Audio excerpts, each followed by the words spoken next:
Divorce एक ऐसा situation है जहाँ पर दो लोग एक दूसरे के साथ बंधे होते हैं शादी में, स्पिरिचुअली और लीगली, और वो डिसाइड करते हैं एक दूसरे से अलग होने का। जहाँ तक शादी का सवाल है, डाइवोर्स कोई नया वर्ड नहीं है।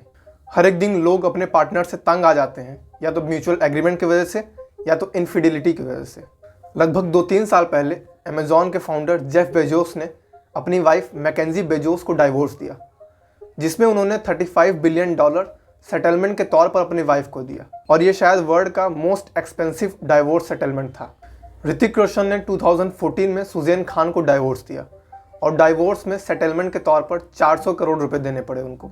ये तो होगी सेलिब्रिटीज़ की बातें, लेकिन एक यूजुअल ट्रेंड अपने कंट्री में ये भी देखा जा रहा है कि डाइवोर्स रेट जो 10 साल पहले 1000 में से 1 लोग डाइवोर्स करते थे, अब वही बढ़कर 1000 में से 13 लोग डाइवोर्स करने लगे हैं। और यही यूएस की बात करें तो यूएस में 1000 में से 500 लोग डाइवोर्स कर रहे हैं। लेकिन फिर भी इन 10 सालों में हमारे यहाँ डाइवोर्स रेट काफ़ी ज़्यादा इंक्रीज़ हुआ है। वैसे इंडिया के पास कोई सेंट्रल और स्टेट रजिस्ट्री तो है नहीं डाइवोर्स डाटा की, लेकिन फिर भी फैमिली कोर्ट के ऑफिशियल्स ये कहते हैं कि दिल्ली, बेंगलुरु, मुंबई, लखनऊ इन जैसी सिटीज़ में डाइवोर्स रेट डबल से ट्रिपल हो गया है पिछले 5 सालों में।